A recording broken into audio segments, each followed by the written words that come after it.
아버지 집 팔아버려야지. 세입자 있지 않아? 내보내야지.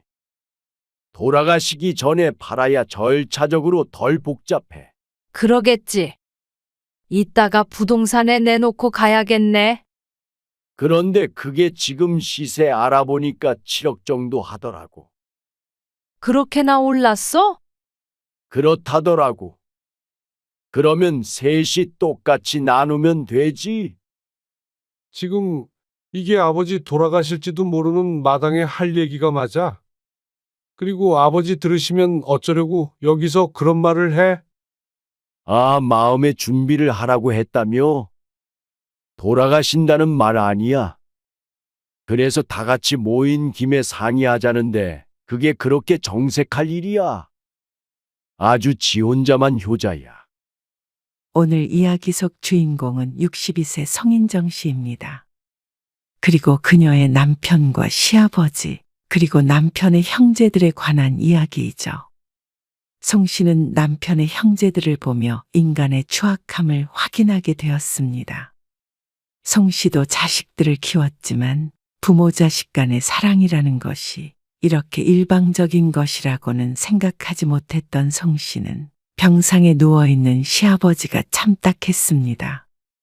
그리고 시부모님을 모시느라 고생했던 지난 날들이 떠올랐습니다.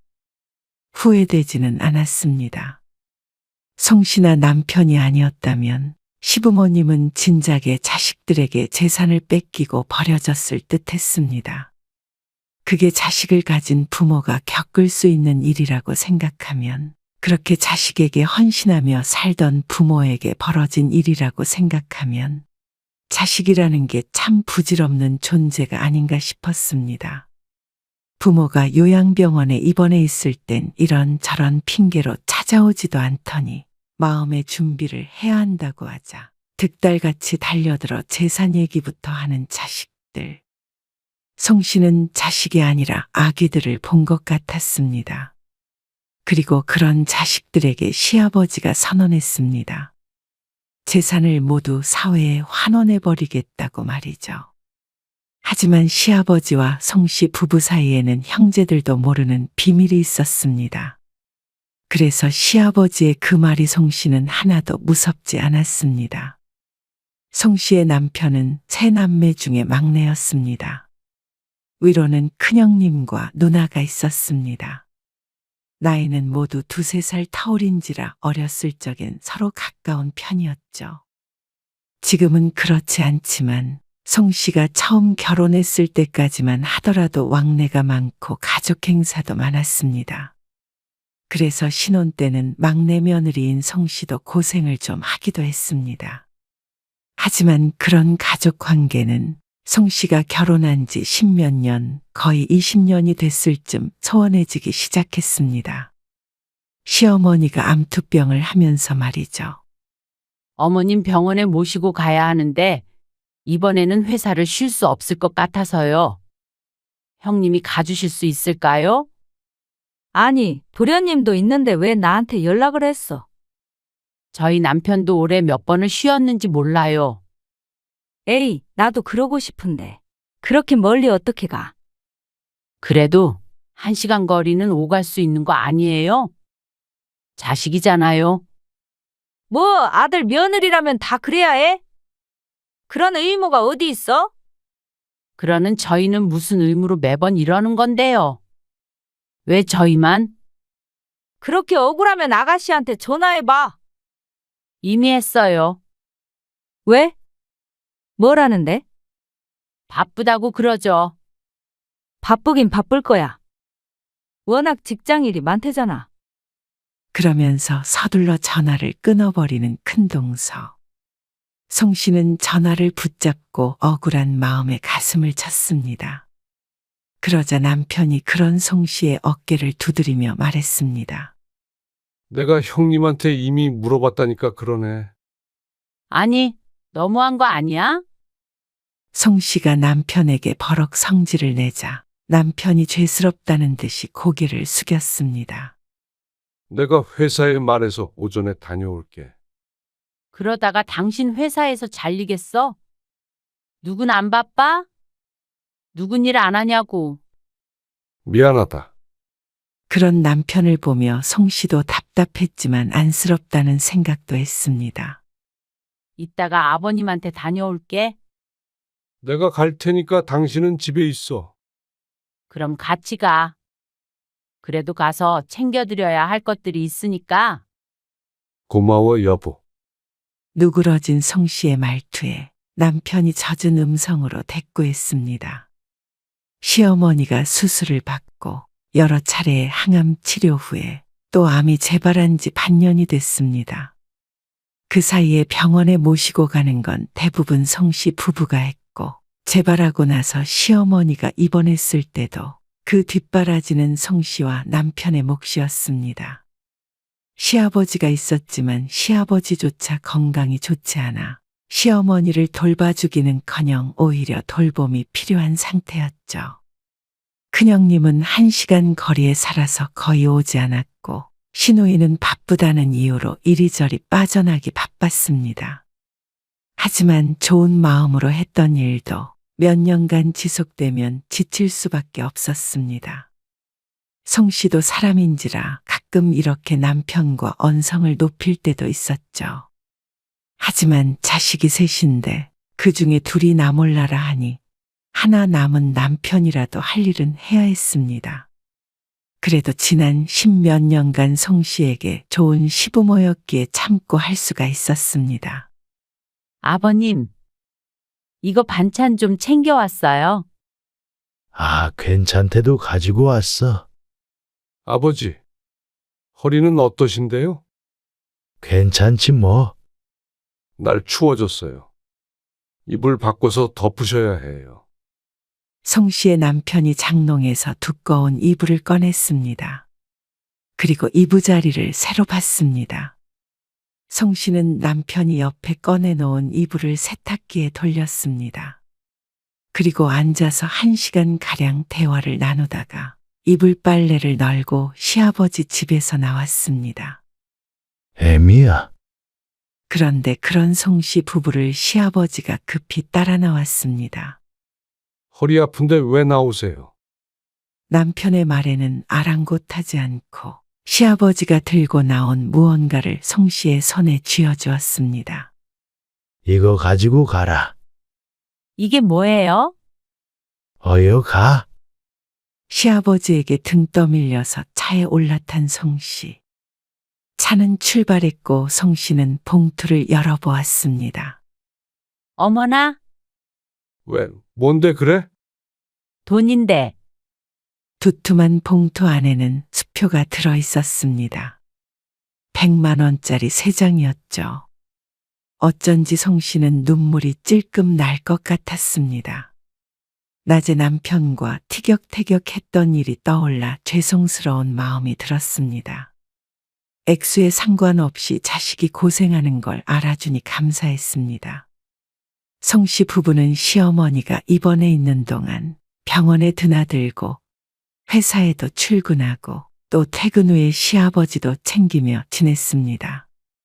남편의 회사가 비교적 분위기가 자유로워서 더 많은 시간을 시부모님을 위해 보내긴 했지만 그렇다고 송 씨가 힘들지 않은 건 아니었습니다. 송 씨도 남편도 살이 쏙 빠질 정도로 고생을 많이 했습니다. 원래 통통한 체격이었던 송 씨는 누가 봐도 마른 체형처럼 보일 정도였죠. 남편은 너무나 착했고 송 씨도 그땐 무척 순진했습니다. 그저 남편의 부모이기에 그렇게 해야 한다고 생각했습니다. 그리고 2년 뒤에 송 씨의 시어머니는 암투병 중에 세상을 떠났습니다. 그러자 1년에 몇 번 볼까 말까 했던 자식들이 슬금슬금 얼굴을 비추기 시작했습니다. 아버지, 어머니 앞으로 된 재산들은 정리를 하셔야죠.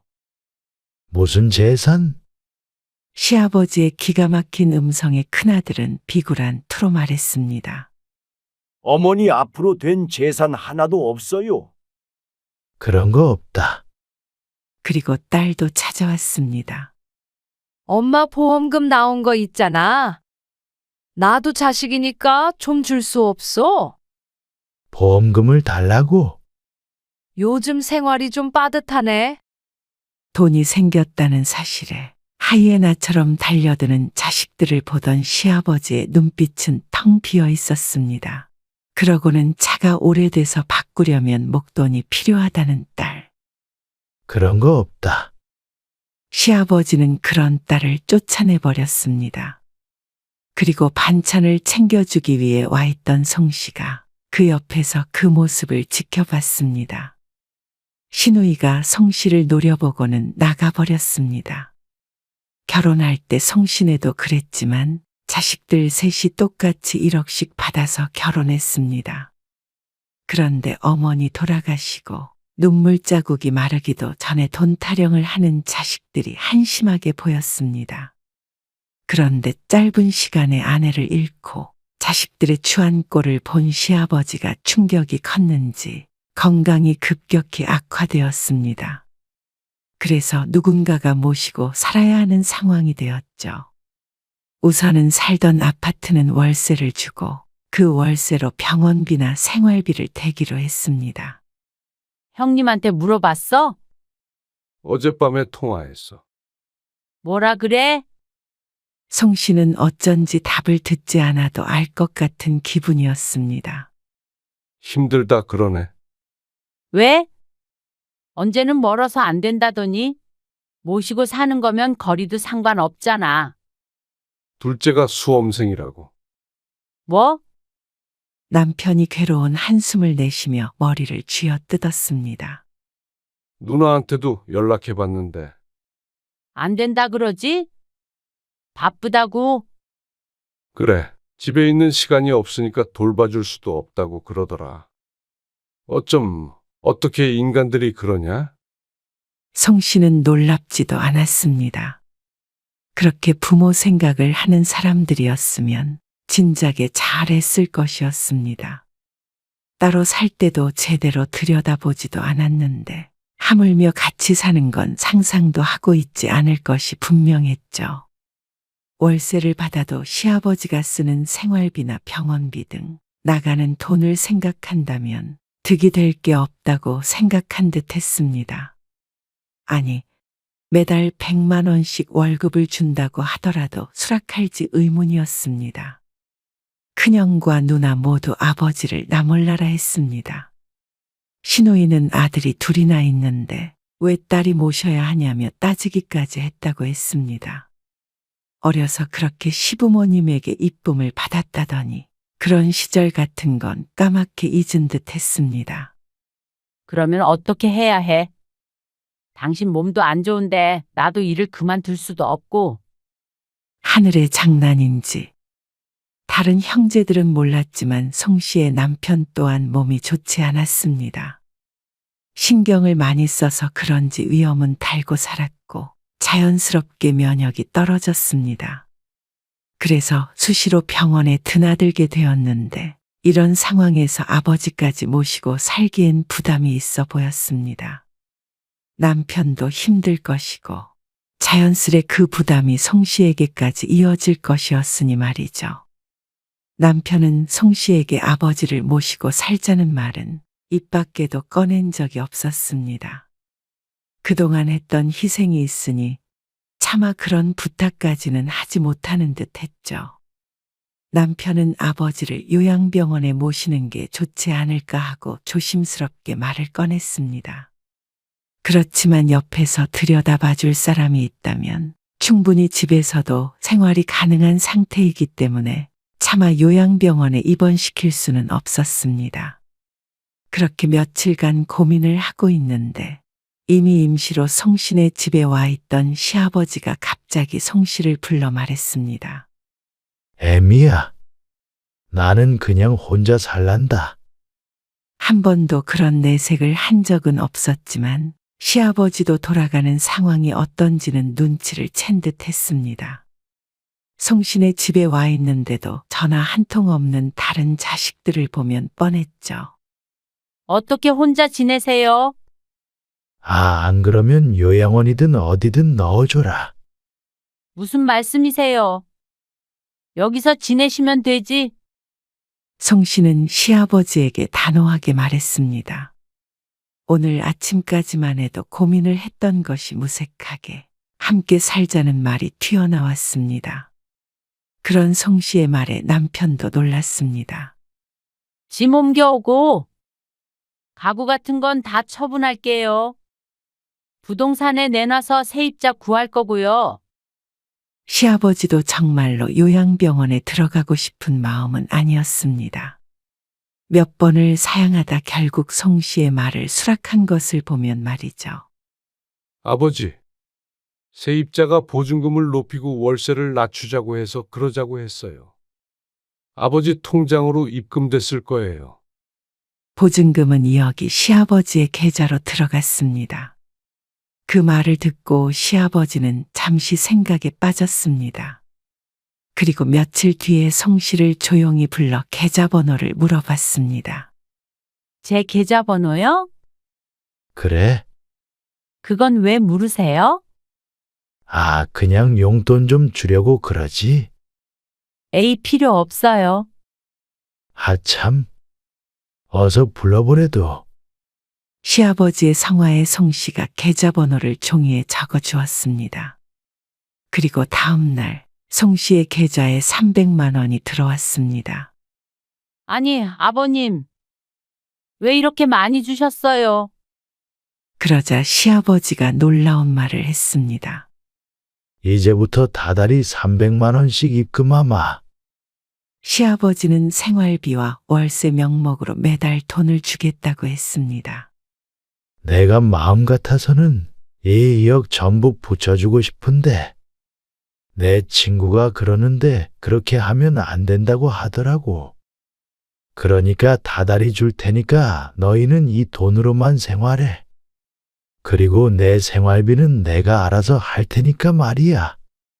그러면서 송 씨 부부가 버는 돈은 모두 저축을 하라는 시아버지. 아버지 말대로 해.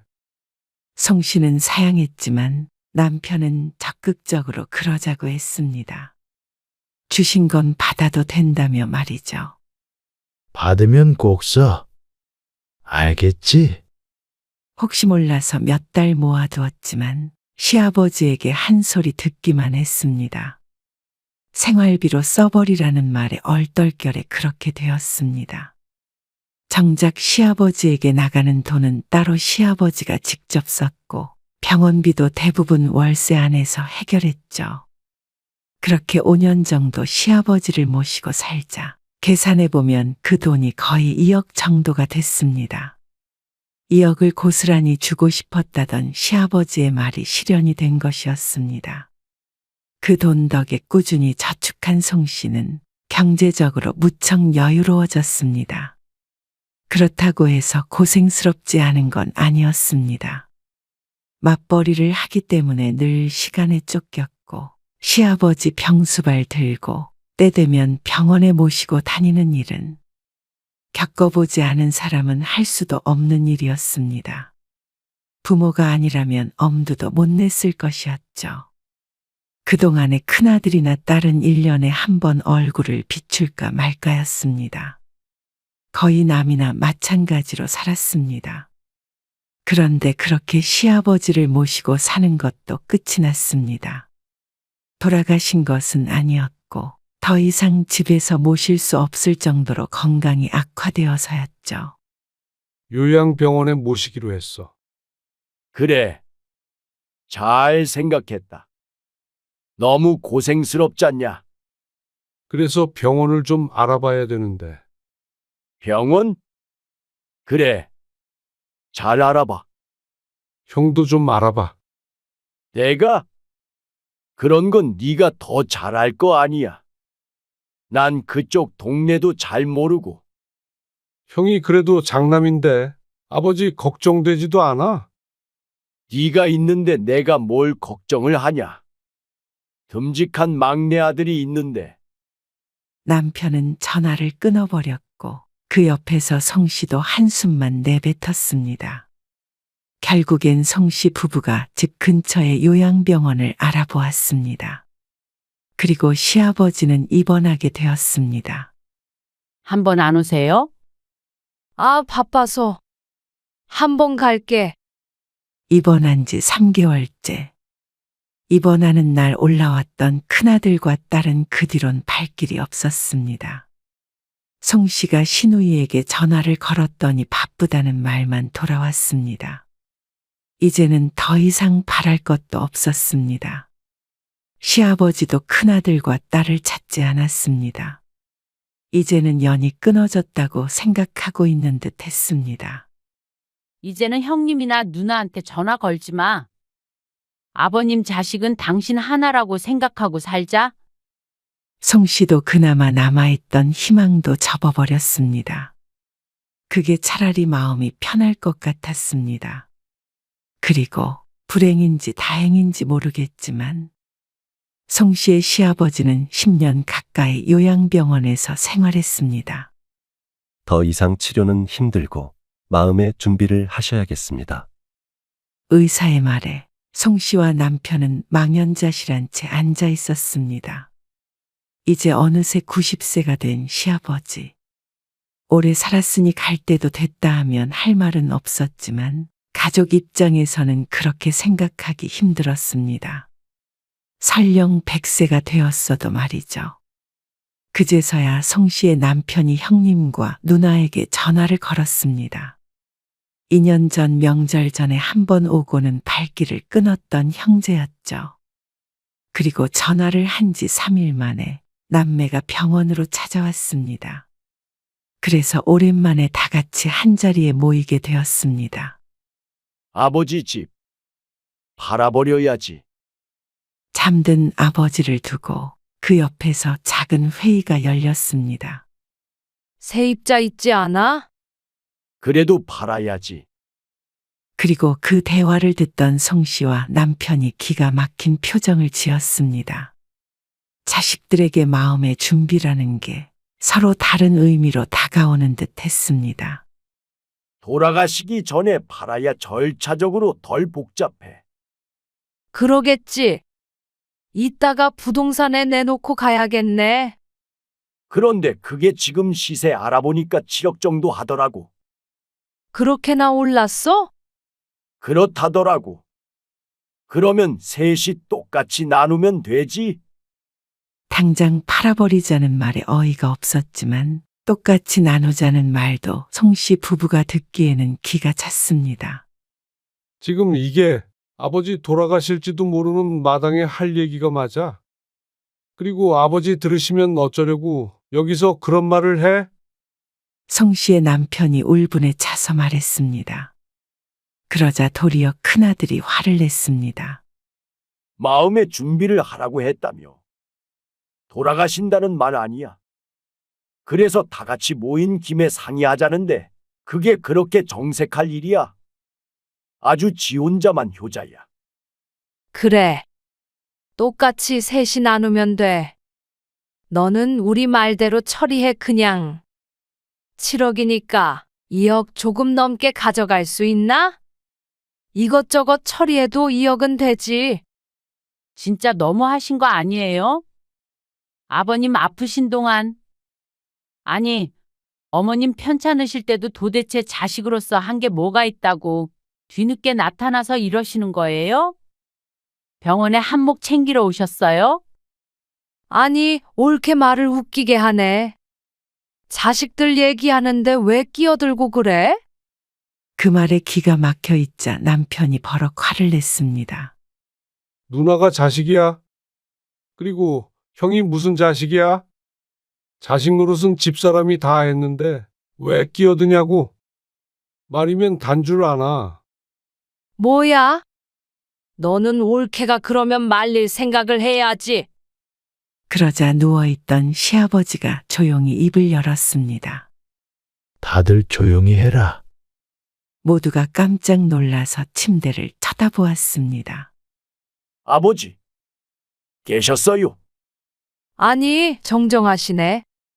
그래서 그게 다행이란 소린지 불행이란 소린지 모호했습니다.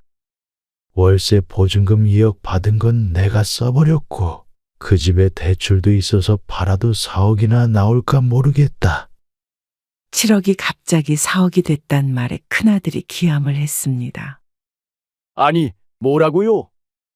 대출도 있어요? 그래. 그 집 팔리면 2억은 막내 주고, 나머지로 보증금이나 대출이나 비용 전부 해결하고 너희 둘이 나눠 가져라. 언뜻 생각해도 각자 돌아갈 돈이 1억이 채 안 될 것 같았습니다.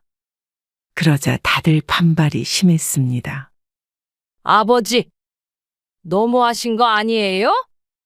같은 자식인데 왜 막내만 2억을 줘요? 제가 장남이지만 그래도 막내가 고생한 게 있으니까 좋은 마음에 똑같이 나누려고 했던 거예요. 그 말에 시아버지는 잠시 말이 없었습니다. 불편한 침묵이 지속되자 큰아들이 닥달했습니다. 뭐라고 말 좀 해보세요. 내 뜻에 따르지 않는다면 재산은 전부 사회에 환원한다는 유언장을 쓰고 죽으련다. 뭐라고요? 그래도 소송하면 받을 수 있다고 들었어요. 그래. 그러면 나 죽고 소송이라도 걸어라. 그게 1억보다 많을 수가 없을 테니까. 그러자 큰아들이 잠시 생각에 빠졌습니다. 법에 대해서 잘 알지는 못하지만 소송으로 전부 가질 수는 없다는 걸 언뜻 들은 적이 있는 것 같았습니다. 큰아들도 딸도 입을 다물었습니다. 이대로 버텼다가 정말로 사회에 환원한다고 하면 손해도 나고 받는 과정도 골치 아플 테니 말이죠. 가만 생각해보면 1억 정도만 받을 수 있다면 그게 오히려 나을 것 같았습니다. 송 씨와 남편은 아무 말 않고 서 있었습니다. 이 자리에서 말을 보태는 것 자체가 불효를 하는 것 같았습니다. 나는 그럼 그렇게 할게. 막내 2억 주고 똑같이 나눌게. 머릿속에서 셈을 해보았는지 딸이 말했습니다. 그러자 큰아들이 당황해서 말했습니다. 아, 법적으로 자문을 좀 구해보고 판단을 해야 할 거 아니야. 딸이 큰아들의 옆구리를 찔렀습니다. 그냥 그렇게 해. 나중에 후회하지 말고. 오히려 딸이 큰아들을 설득하고 나섰습니다. 얼마나 차이가 날지는 모르겠지만 낭패를 보기 싫은 눈치였습니다. 어차피 평생 부모를 모신 고생이라고는 모르고 살았고 말년에 공짜로 큰 돈이 생기니 어쨌거나 손해는 아니라고 생각했겠죠. 그러자 큰아들도 마지못해 고개를 끄덕였습니다. 그렇게 할게요. 그리고는 볼 용건은 다 끝났다는 듯이 병원을 나갔습니다.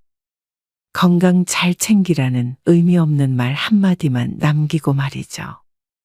송 씨 부부와 시아버지는 한참을 말없이 있었습니다. 미안하다. 애미야, 그 집 한 돈 다 너희 주고 싶었어. 근데 저놈들 한 푼이라도 안 주면 달려들어서 뺏으려들 텐데. 그것보다는 너희 조금이라도 더 챙겨주는 게 나을 것 같았다. 그리고 전에 줬던 통장 있지? 그것도 너희가 뺏었어. 왜 그런 말을 하세요? 아, 얼마 안 남았잖아. 저놈들은 아파트 판 돈만 쥐어주면 입 닦을 테니까. 얼마 안 되는 돈이지만 보탰어. 송 씨는 목구멍이 뜨거워지는 걸 느꼈습니다. 결과적으로는 시아버지에게 진작에 받았던 돈 2억과 아파트를 팔면 받을 돈 2억이 있으니 큰 돈을 얻은 셈이지만 당장 느껴지는 감정은 슬픔이 컸습니다. 평생 열심히 살았던 부모가 마지막으로 봤을 자식들의 모습이 이런 것이라는 게 참 착잡하고 서글펐습니다. 세입자가 있는 상태로 집은 금방 팔렸고 송 씨의 통장엔 2억이 들어왔습니다.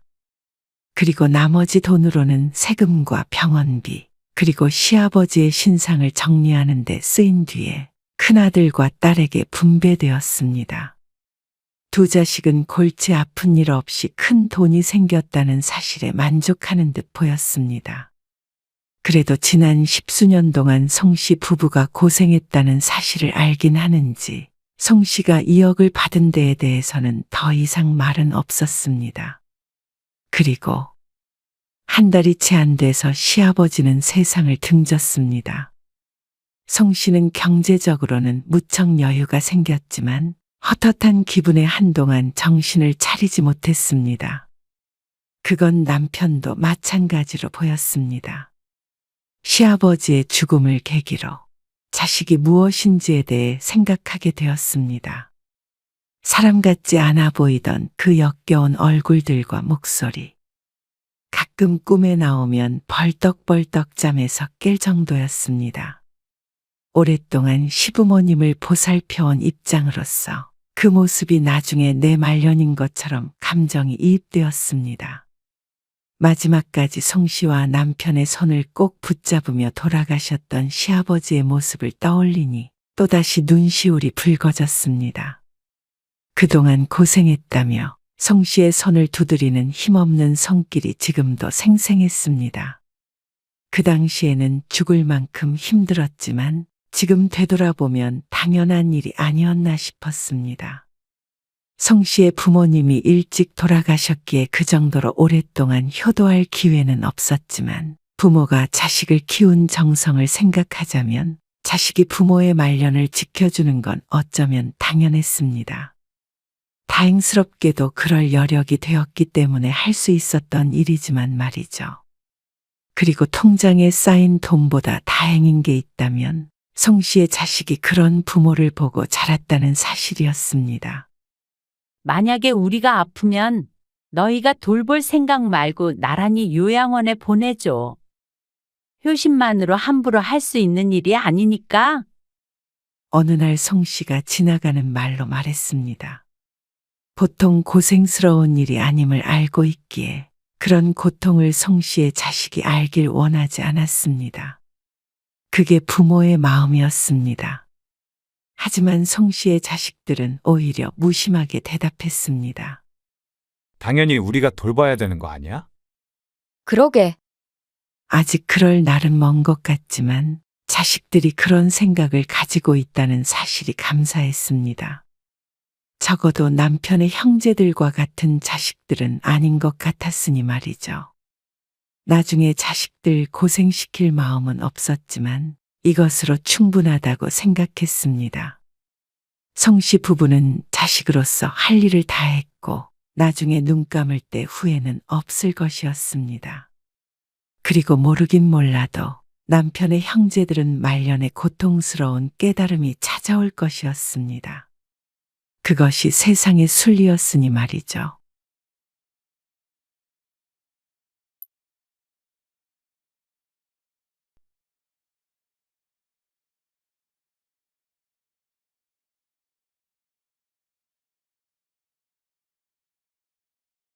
나는 너희 뒤치다꺼리 못해.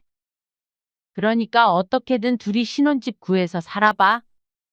아, 엄마. 무슨 뒤치다꺼리를 한다고 그러세요. 그럼 저희는 결혼을 어떻게 하라고요? 결혼은 너희 둘이 하는 거잖아. 어떻게 결혼하고 나서도 늙은 부모 보고 책임지라는 거야? 책임지라는 게 아니라 그냥 같이 사는 거잖아요. 뭐가 그렇게 힘들어요? 진짜 너무하신 거 아니에요? 너무한 건 너 아니야? 이러다가 엄마 아빠 노후는 누가 책임지는데? 무슨 노후 걱정을 벌써부터 해요. 그리고 저희가 돈을 안 버는 것도 아니잖아요. 그러면 엄마 아빠도 이득 아니에요? 오늘 이야기 속 주인공은 60세 이모연 씨입니다. 그리고 그녀의 아들에 관한 이야기이죠. 옛날엔 자식이 독립하면 쓸쓸할까 걱정했지만 이제는 전혀 다른 걱정을 하게 됐습니다. 30이 넘어도 부모 그늘 아래에서 나올 생각이 없는 자식. 하지만 그마저도 결혼을 하게 되면 달라질 줄 알았습니다. 하지만 부모의 피와 땀으로 호의호식하며 손 하나 까딱 안 하고 쉽게 살려는 생각은 여전했습니다. 내 자식이라 내가 책임져야 된다는 일념으로 살아왔지만 이렇게 나이든 자식까지 뒷바라지하며 살면 결국엔 나의 노후는 챙기지 못할 것 같았습니다. 평생 자식만 키우다가 비참하게 늙을 미래를 생각하니 아찔해졌습니다. 남들은 자식들이 부모와 거리를 둬서 괴로워하지만 그건 임씨의 바람이었습니다. 자식이 부모로부터 완전히 독립하고 각자의 삶을 사는 것 말이죠. 임씨 부부는 아들이 하나 있었습니다. 학창 시절에 동네에서 알아주는 모범생이었습니다. 중학교, 고등학교 시절엔 늘 전교 20등 안에 들었죠. 특별하게 속 썩인 적도 없었고 얌전히 지냈던 아들이었습니다. 처음 보았던 수능 시험에서 미끄러지는 바람에 재수를 하기는 했지만 두 번째 치른 수능 시험 점수가 좋아서 서울에 있는 꽤나 좋은 대학에 입학하게 되었습니다. 그 뒤로도 아들의 삶은 평탄했습니다. 남들 군대 갈 때 다녀오고 복학해서 남들 졸업하는 시기에 함께 졸업했습니다. 그리고 곧바로 취직을 했다면 좋았겠지만 그때부터 아들의 인생은 쉽게 흘러가진 않았습니다. 발표 날짜 지나지 않았어? 아, 발표했죠. 어떻게 됐어? 떨어졌으니까 말 안 했죠. 그래, 알겠어. 다음에 붙으면 되지. 졸업 후에 취업 준비를 하는 아들에게 임씨가 조심스럽게 물었습니다. 들려오는 대답에 더는 묻지 않고 태연하게 끄덕였습니다. 하지만 임씨의 속은 말이 아니었습니다. 일자리를 구하고 있는 기간이 길어지면서 아들이 힘들겠지만 임씨 또한 몸도 마음도 힘들었기 때문이었습니다. 내일 면접 있는데 와이셔츠 어디 있어요? 거기 옷장에다가 걸어놨어. 네. 밥은요? 30분 있다가 나와. 아버지 오늘 늦게 오신다니까 너부터 먹어. 알겠어요. 아들은 고개를 끄덕이고 방에 들어갔습니다. 가끔 면접 보러 나갔다 오는 것 외에는 대부분 집에 틀어박혀 있거나 친구들을 만나러 가는 아들을 보고는 임씨는 남몰래 한숨을 내쉬었습니다. 아들을 닥달하고 싶지는 않지만 답답한 심정은 어쩔 수 없었습니다. 그리고 외출하지 않는 날에는 하루 종일 방에 틀어박혀서 화장실 갈 때나 밥 먹을 때를 제외하고는 나오지도 않는 아들이었습니다. 취업 준비를 하고는 있다지만 사실상 백수나 마찬가지였죠. 그리고 그런 아들의 뒤치다꺼리를 하는 것은 임시부부였습니다. 30분 뒤에 식탁 앞에 앉아서 휴대폰을 보며 밥을 깨작깨작 먹고 있는 아들을 보니 머릿속이 참 복잡했죠. 아들이 입은 옷을 빨고 밥을 차리고 그리고 다달이 생활비도 임시 부부가 주고 있는 실정이었습니다. 아직 독립을 하지 않았기 때문에 그 부분은 감수하고 있었지만 그 기간이 길어지자 걱정이 됐죠. 저 운전면허 따려고요. 갑자기 웬 운전면허야? 그동안 차를 탈 일이 없기에 아들은 아직 운전면허가 없었습니다. 하지만 취업하는데 운전면허 하나쯤은 있어야 할 것 같다기에 그러라고 했죠. 물론 그 비용은 임씨의 남편이 주었습니다. 너 학원 안 가니? 어차피 매일 똑같은 거 해요. 그러다가 지난번에 떨어졌잖아. 좀만 더 잘 테니까 깨우지 마세요.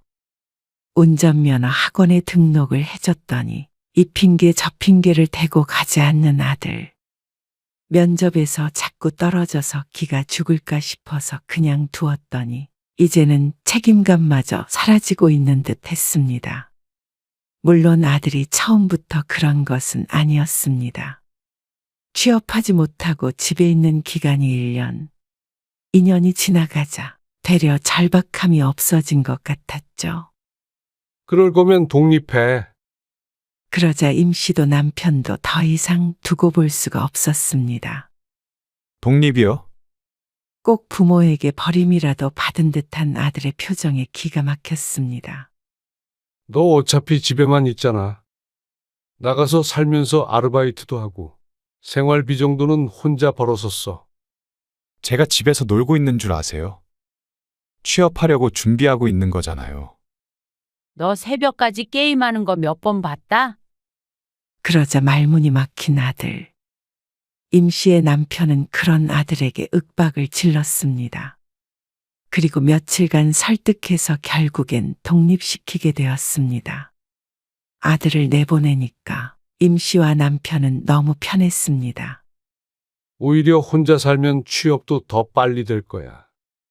아들이 독립하자 임 씨 부부는 용돈도 끊었습니다. 나이를 보면 사실 용돈을 받을 나이도 아니었죠. 그래서 임 씨는 금방 아들이 취직을 할 수 있을 줄 알았습니다. 벌써 준비한 기간이 상당했으니 말이죠. 안 되면 회사 수준을 낮춰서라도 들어갈 수 있지 않을까 했습니다. 하지만 그건 바람일 뿐이었습니다. 저 이제 그냥 다 그만두고 싶어요. 왜 그래? 또 떨어졌어? 제 길이 아닌 것 같아요. 좀 더 작은 회사에 넣어보면 되잖아. 넣을 수 있는 곳은 다 넣고 있어요. 그리고 알바도 하면서 취업 준비도 하고 힘들어서 못 해먹겠어요. 취업에만 집중할 수 없다는 아들의 말에 임 씨도 마음이 술렁거렸습니다. 요즘 취업이 힘들다는 소리는 들었지만 멀쩡하게 서울에 있는 대학을 나와서 이렇게 몇 년 동안 회사에 못 들어간다는 게 말이나 되나 싶었습니다. 임 씨와 남편 모두 젊었을 때 고생을 만만치 않게 했기 때문에 그 시절도 떠올랐습니다. 아들이 독립한 지 2년 가까이 됐는데 무작정 아들을 독립시켰던 게 너무 가혹한 선택이었나 싶었습니다. 괴로워하는 아들을 임 씨 부부는 차마 외면하지 못했습니다. 아들의 말대로 하나에만 집중해서 얼른 합격한 뒤에 완전한 독립을 하는 게 더 빠른 길이라는 생각도 들었습니다. 그래서 아들은 독립한 지 2년이 채 안 돼서 다시 임 씨의 집으로 들어오게 되었죠. 임 씨는 그날 이후로 뼈저리게 느꼈습니다. 최고의 노후 대책은 다름 아닌 자녀가 직장을 구해서 독립하는 것이라는 걸 말이죠. 사실 평생 키우던 자식 하나인데 계속 같이 사는 게 뭐가 문제인가 싶을 수 있지만 어린 자식을 돌보는 것과 다 큰 자식의 뒷바라지를 하는 건 달랐습니다. 빨래 좀 내놓으라니까. 깜빡했어요. 오늘 일 없는 거 아니야? 그러면 청소 좀 하고 그래. 아, 알아서 할게요. 방문 좀 닫아주세요. 밥도 좀 때 되면 먹고 그래. 2번 못 차리니까 먹고 설거지 꼭 하고. 알겠다니까요. 신경질적인 아들의 목소리를 듣고는 임 씨도 방문을 쾅 닫았습니다. 다시 아들과 같이 살기 시작한 후에 처음엔 괜찮았습니다. 하지만 취업 기간이 길어지면 길어질수록 서로 힘들었습니다. 전에는 심적으로 가장 힘든 것은 아들일 거라는 생각에 임 씨는 힘들어도 좀 참자 싶었습니다. 늘 원할 때마다 밥상을 대령할 수는 없는 노릇이라 알아서 차려 먹으라고 했지만 혼자서는 식사를 거르기 일쑤였습니다. 처음엔 걱정돼서 챙겨주었는데 이제는 임 씨도 포기한 상태였습니다. 그러다 보니 아들과 마찰이 생기는 일이 늘어갔죠. 임 씨는 지칠 대로 지쳤습니다. 너 지금까지 게임한 거야? 새벽에 잠시 잠에서 깼다가 화장실에 다녀온 사이에 쾅쾅거리는 시끄러운 소리에 아들의 방문을 살짝 열어보았습니다. 새벽 3시가 넘어가는 시간에도 게임을 하느라 여념이 없는 아들을 보고 임 씨는 지끈거리는 머리를 짚었습니다. 힘든 사람은 임 씨 부부뿐인 것만 같았습니다. 아들은 집에서 놀고 먹으면서 취업은 뒷전이었습니다. 방 안에 틀어박혀서 게임만 하는데 어떤 정신 나간 회사가 이런 놈을 뽑아줄까 싶었습니다. 아들은 취업준비생이 아니라 그냥 한심한 백수로 보였습니다. 이제 아들이 30이 넘었기 때문에 백수 생활도 도대체 몇 년인가 싶었죠. 그리고 앞으로 또 몇 년이나 더 이 짓을 해야 하나 생각하니 눈앞이 깜깜했습니다. 너 정말 이럴 거야? 아니, 뭘요?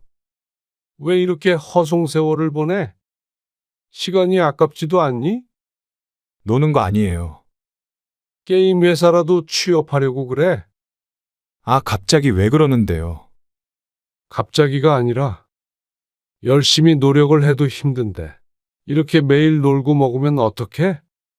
놀고 먹어요? 회사 들어가는 게 그렇게 쉬운 줄 아세요? 옛날이랑 다르다고요.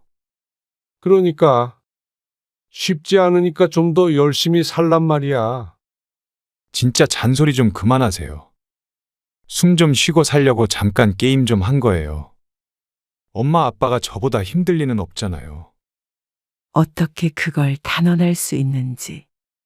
은퇴할 나이에 여전히 일하고 있는 임씨 부부보다 집에서 게임하고 놀러나 다니는 자신이 더 힘들다는 아들의 말에 가슴이 답답했습니다. 어쩌다 이렇게 됐는지 화도 났습니다.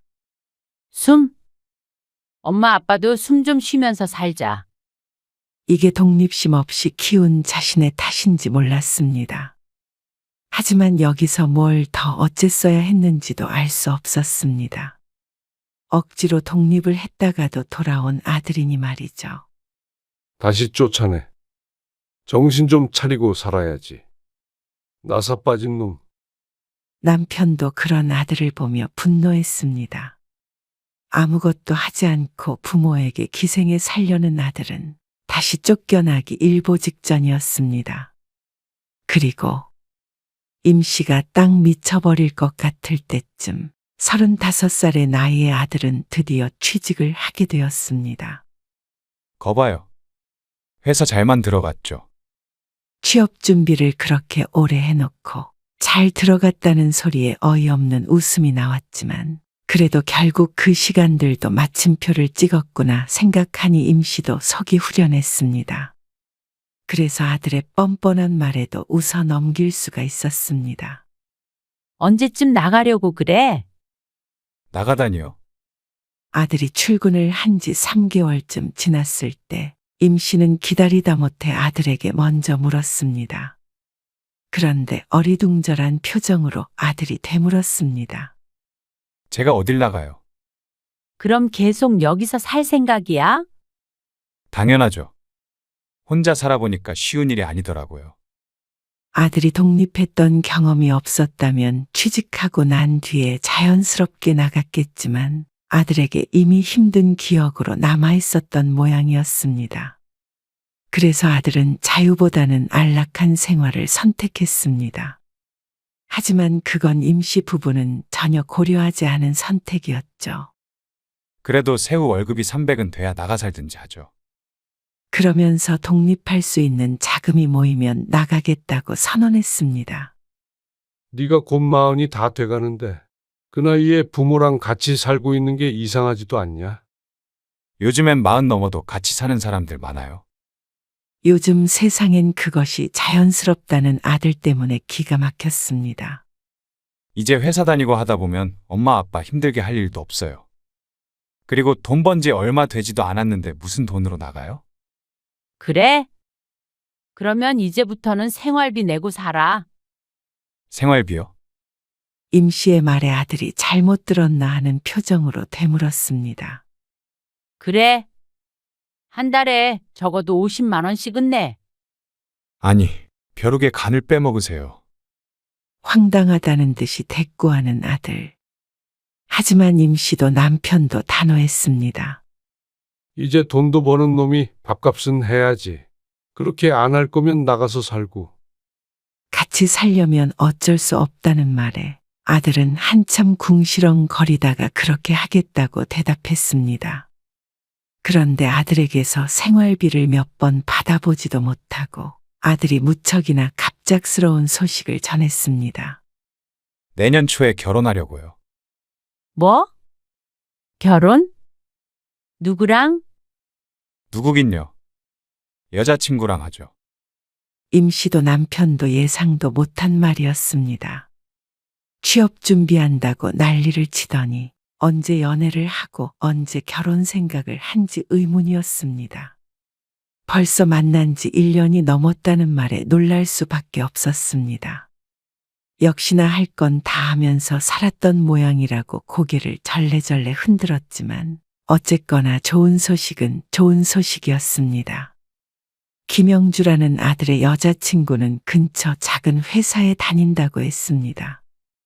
친구의 소개로 만났다면서 내년에 결혼을 약속했다고 말했습니다. 그래도 하나 있는 아들놈 결혼하는데 뭐라도 해줘야 할 거 아니야. 집이라도 해주게? 집이 뭐 한두 푼이어야지. 그래도 전셋집 구할 돈은 어느 정도 보태줄 생각인데. 어떻게 생각해?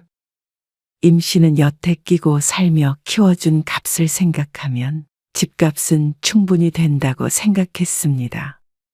하지만 그런 생각을 하더라도 그래도 자식인데 맨몸으로 결혼시킬 수는 없겠다 싶었죠. 하지만 그런 고민이 무색했습니다. 아들이 여자친구를 소개해준다며 데리고 와서는 황당한 말을 했기 때문이었습니다. 처음 뵙겠습니다. 아이고, 반갑네요. 임씨 부부가 며느리가 될 아가씨를 반갑게 맞았습니다. 식사도 함께하며 화기애애하게 대화도 나눴죠. 그러다가 결혼 계획에 대한 이야기가 나왔습니다. 집은 어느 쪽에다 얻으려고 그래?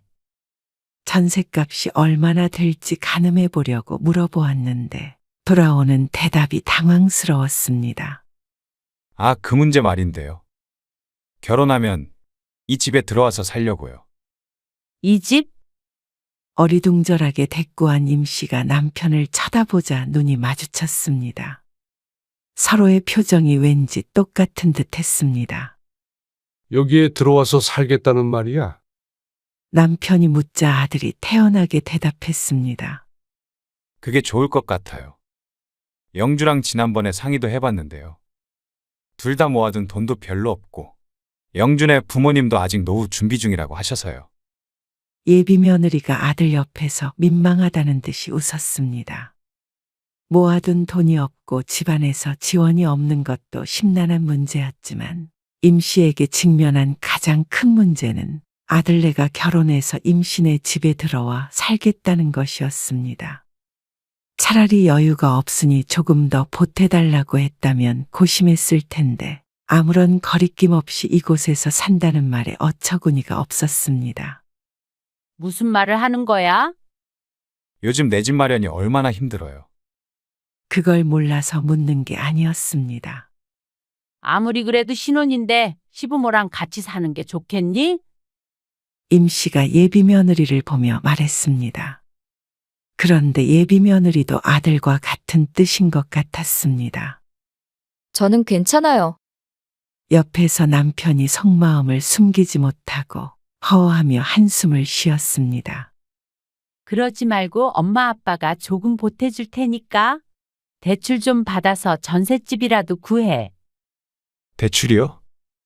그래. 그래서 돈 좀 모은 다음에 나중에 집을 사든 하면 되지. 뭐하러 대출까지 받아가면서 그래요? 돈을 모아도 여기 들어와서 살아야 더 모으죠. 생활비도 아끼고 좋잖아요. 답답함에 가슴을 치고 싶은 심정을 누르며 임 씨가 대꾸했습니다. 대출이 싫으면 월세라도 얻어서 나가서 살아. 아니, 그래서 언제 돈 모으고 언제 애 낳고 살아요. 요즘 물가도 살벌해요. 그러면 그 돈은 누구의 주머니에서 나오는 것인지 몰랐습니다. 들어와서 살며 돈을 아끼겠다는 말이 기분 좋게 들리지 않았습니다. 저는 당연히 엄마 아빠도 그런 생각하고 계실 줄 알았는데요. 그러면서 다들 같이 살자고 하면 좋아하지 않나 하고 중얼거리는 아들을 보며 남편이 이 말을 짚었습니다. 아니, 엄마 아빠는 그런 생각 해본 적 없어. 다 갖춰놓고 살 수는 없지만 그래도 너희끼리 사는 게 좋지 않겠냐? 너희도 그렇고 우리도 그렇고. 불편하잖냐? 안 불편해요. 애도 생기고 그러면 전 오히려 같이 사는 게 훨씬 좋을 것 같은데요, 뭘. 아들의 마지막 말에 임 씨의 얼굴이 하얗게 질렸습니다. 아직 경험하지 않았지만 눈앞의 미래가 펼쳐지는 듯한 기분이었습니다.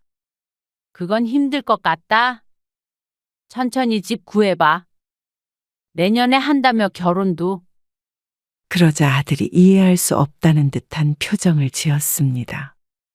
저희가 괜찮다니까요. 아, 우리가 안 괜찮으니까 그렇지. 임 씨도 언성이 높아지려는데 남편이 옆구리를 찔렀습니다. 예비 며느리 앞에서 큰 소리 내는 게 신경 쓰이는 듯 했습니다. 임 씨도 다시 목소리를 가다듬었습니다. 예비 며느리를 보니 힐끔힐끔 눈치를 보고 있었습니다. 일단은 천천히 다시 얘기하자. 남편이 임 씨와 아들을 중재하며 말했습니다. 그리고 며칠 뒤에도 또 며칠 뒤에도 아들이 예비 며느리를 집에 초대했습니다. 내일 주말이라 하루 자고 간대요. 이제는 하루 묵을 짐까지 싸온 예비 며느리를 보니 임 씨는 무서워졌습니다. 이렇게 드나들다가 아예 눌러앉을 계획인가 하는 의심이 갔죠. 저녁 먹어야지. 그리고 임 씨는 계속해서 손님 밥상을 차려내야 했습니다. 온다는 예비 며느리를 오지 말라고 할 수도 없는 노릇이었습니다. 그런데 이놈의 아들도 그렇고 예비 며느리도 그렇고 뭐 하나 도와줄 생각은 아무도 하지 않았습니다. 하다못해 물을 한 잔 마시려고 해도 임 씨를 불렀습니다. 그리고 다음 날 아침이 되었을 때 아직도 안 일어나? 남편의 목소리에 임 씨가 고개를 절레절레 저었습니다. 아침 10시가 다 돼가는데 아직도 취침 중인 아들과 예비 며느리. 어쩜 아들은 백수 시절과 변함이 없는지. 그리고 예비 며느리는 시집에 와서 하룻밤 자면 불편해서라도 일찍 눈을 뜨게 되는 것 아닌가 싶었습니다. 아무래도 아침밥을 차려놓고 밥 먹으라고 부를 때까지 퍼질러 잘 모양이었습니다. 너희 같이 산다더니 이러려고 그러는 거야? 보다 못한 남편이 핀잔을 줄 정도였습니다. 같이 산 뒤의 모습이 보나만 하였습니다. 지금까지 아들 하나 건사하는 것도 힘들었는데 여기에 며느리까지 얹어진다고 생각하니 숨이 막힐 지경이었습니다. 그리고 몇 번 보며 느꼈지만 요즘 시대에 며느리가 들어온다고 해도 뭐 하나 마음 편히 시킬 수조차 없었습니다. 임씨 부부가 아들 부부의 뒷바라지를 해야 할 미래가 불보듯 뻔했습니다. 임씨의 밥상을 받는 게 당연한 듯 굴었고 몇 번이나 얻어먹으면서 한 번도 같이 치울 생각도 안 하는 아들과 예비 며느리. 임씨는 예비 며느리가 소파 옆에 던져둔 어제 신었던 양말 한 짝을 주워들었습니다. 참 똑같은 사람들끼리 어떻게 그렇게 잘 만났는지 신기할 정도였습니다. 다 먹었지? 임씨가 일어나 식탁을 치우며 말했습니다. 네, 다 먹었어요. 잘 먹었습니다. 설거지 좀 해라. 엄마, 무슨 손님한테 설거지를 시켜요? 아니, 너한테 한 소리야. 네가 해. 아침밥을 먹고 난 뒤에 그대로 일어나려는 아들을 붙잡고 말했습니다. 그동안 같이 살며 서로 식사 시간이 다르다 보니 아들이 먹은 건 스스로 설거지를 하게끔 시켰지만 다 함께 먹은 것까지 자신을 시킬 줄은 몰랐다는 표정이었습니다. 아침밥을 먹은 뒤에 임씨와 남편이 아들을 불러 앉혔습니다. 그리고 옆에 다소곳하게 앉는 예비 며느리. 임씨는 아들에게 단도직입적으로 말했습니다. 나는 너희 뒤치다꺼리 못해. 그러니까 어떻게든 둘이 신혼집 구해서 살아봐. 아, 엄마. 무슨 뒤치다꺼리를 한다고 그러세요? 그럼 저희는 결혼을 어떻게 하라고요? 꼭 임씨 부부 때문에 결혼을 못하는 것처럼 말하는 아들 때문에 어이가 없었습니다. 결혼은 너희 둘이 하는 거잖아. 어떻게 결혼하고 나서도 늙은 부모 보고 책임지라는 거야? 책임지라는 게 아니라 그냥 같이 사는 거잖아요. 뭐가 그렇게 힘들어요? 진짜 너무하신 거 아니에요? 너무한 건 너 아니야? 이러다가 엄마 아빠 노후는 누가 책임지는데? 임 씨와 남편도 아들 결혼시킨 뒤 노후 삶에 대한 계획이 있었습니다. 비록 아들 때문에 늦춰지긴 했지만 아직 살 날이 길었기에 넋놓고 있을 수가 없었습니다. 무슨 노후 걱정을 벌써부터 해요. 그리고 저희가 돈을 안 버는 것도 아니잖아요. 그러면 엄마 아빠도 이득 아니에요? 결국 저희가 모시고 살게 될 텐데. 어느 부분에서 이득이라는지 몰랐습니다. 그래서 임 씨도 생각했던 바를 아들에게 말했습니다. 그래. 좋아. 정 그렇게 들어와서 살고 싶다면 매달 생활비 200만 원씩 내. 200만 원이요? 깜짝 놀란 듯한 아들과 예비 며느리의 표정을 보자 벌써 속이 시원했습니다. 월세랑 이것저것 관리비나 식비까지 하면 많은 것도 아니야. 너희끼리 살면 200이면 엄청 적은 거지? 아니, 그래도 무슨 생활비를 그렇게 많이 내요? 그러면 한 달 생활비를 얼마 정도 생각한 거야? 그러자 생활비는 생각조차 안 해본 듯한 표정을 지었습니다. 아니, 그래도 혼자 살 때는 생활비 50만 원씩 냈는데 어째서 둘이 200만 원인 건데요? 그때는 우리가 손해를 감수한 거고 그 정도 아니면 어떻게 생활이 되겠어? 하지만 할 말은 이게 끝이 아니었습니다. 그리고 엄마는 집안일은 일절 안 할 거야. 하더라도 엄마 아빠 목만 할 거고 그게 무슨 말이에요? 너희 먹을 밥은 너희가 하고 너희 빨래도 청소도 다 너희가 하라는 거야. 다 같이 밥 먹을 일이 있으면 돌아가면서 하고. 그런 가족이 도대체 어디 있어요? 아니, 그럴 거면 뭐하러 같이 살아요? 임 씨는 그 말이 황당했습니다. 뒷바라지 필요 없다더니 그런 게 없으면 같이 살 필요가 없다는 말이었습니다. 그 말이 뜻하는 바는 명확했죠. 너희는 엄마가 다 해줄 줄 알고 같이 살자는 거야? 뭐 사는 것도 공짜로 살고 파출부도 공짜로 드리는 개념이니? 아니, 무슨 말을 그렇게 해요? 너희 말대로 모시고 사는 거면 나는 손 하나 까딱 안 하고 돈 한 푼 안 들여야 맞는 거 아니야? 돈 거라고 생각하면 100번 양보해서 하겠는데 우리한테 의탁할 생각이면 그건 절대 안 돼. 엄마 아빠도 노후 계획이 있는 거야. 대신 독립해서 살면 나중에 우리 봉양하라는 소리도 절대 안 할게. 용돈 줄 필요도 없고 나중에 노후 책임지라는 소리도 안 해. 그냥 서로 스스로 앞가림하며 살자. 아들은 왜 이렇게 냉정하냐며 화를 냈습니다. 진짜 이해가 안 되네요. 무슨 부모가 그래요? 자식이 힘들 때 도와야 부모 아니에요? 여태까지 엄마 아빠가 한 일은 아무것도 아니야? 그건 당연한 거죠. 기가 막힌 아들의 말에 임 씨도 남편도 허공을 보며 후회의 한숨을 내뱉었습니다. 너는 이참에 짐 싸서 나가라. 그래. 결혼할 때까지 기다릴 것도 없겠다. 남편과 마음이 딱 맞았습니다. 아니, 지금 나가라고요? 그래. 오늘 짐 싸서 내일 나가. 무슨 말이에요? 이제 더 이상 누릴 자격이 없다. 가서 원룸을 구하든 말든 나가.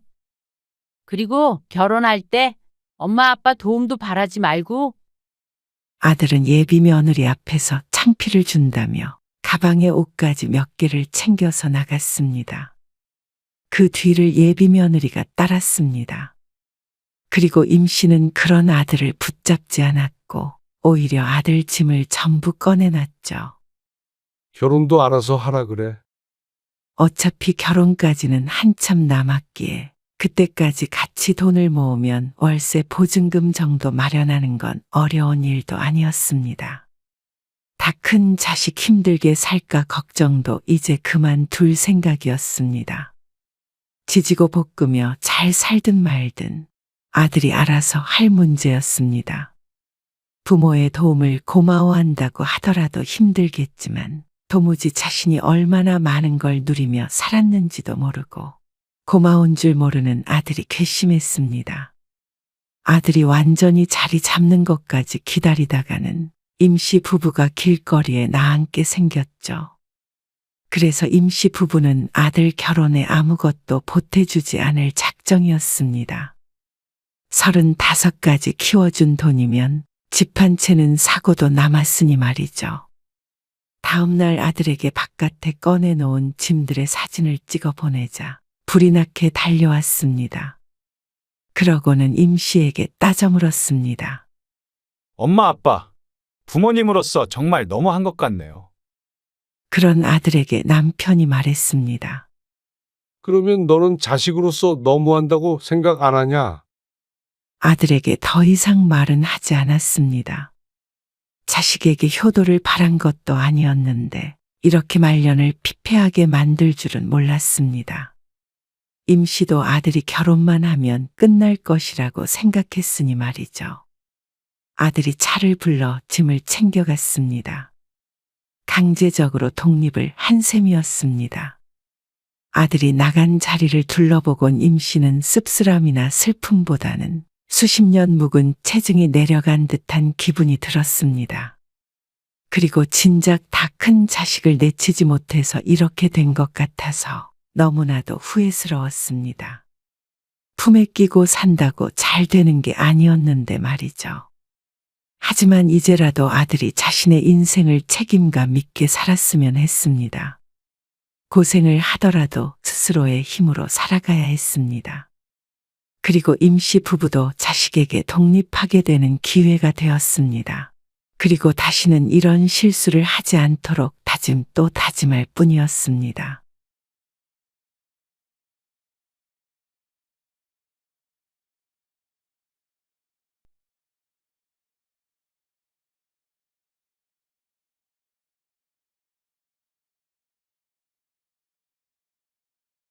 진짜 너무하신 거 아니에요? 이제는 손목 좀 아프다고 수연이를 불러요? 아니, 도와줄 수 있으면 와달라고 했지? 억지로 오라고 안 했어. 싫으면 싫다고 해. 지금 일부러 이러시는 거죠? 일부러라니? 못하겠다고, 싫다고 그러면 집 팔아버리시게요? 아무리 그래도 도가 지나치잖아요. 그러면 그냥 집 팔어. 요즘 사람들이 좋아하는 거 아니야? 안 주고 안 받는 거 말이야. 너희도 그 집 돌려주고 간섭하지 말라 그러면 일절 안 할게. 뭐가 문제야? 원하는 대로 하라는데. 지금 이게 싸우자는 거지 뭐예요? 오늘 이야기 속 주인공은 63세 손떡희 씨입니다. 그리고 그녀의 아들과 며느리에 관한 이야기입니다. 손 씨는 아들을 결혼시키고 많은 걸 깨달았습니다. 요즘 시대가 어떤 시대인지 말이죠. 아들이든 딸이든 결혼하면 더 이상 내 자식이 아니라 며느리나 사위의 배우자일 뿐이었습니다. 그러니 옛날에 내 자식이라고 생각하기보다는 이웃 정도로 여기는 것이 더 마음이 편했습니다. 결혼한 직후 자식돌이를 강요하지 말라며 거리를 두던 아들과 며느리.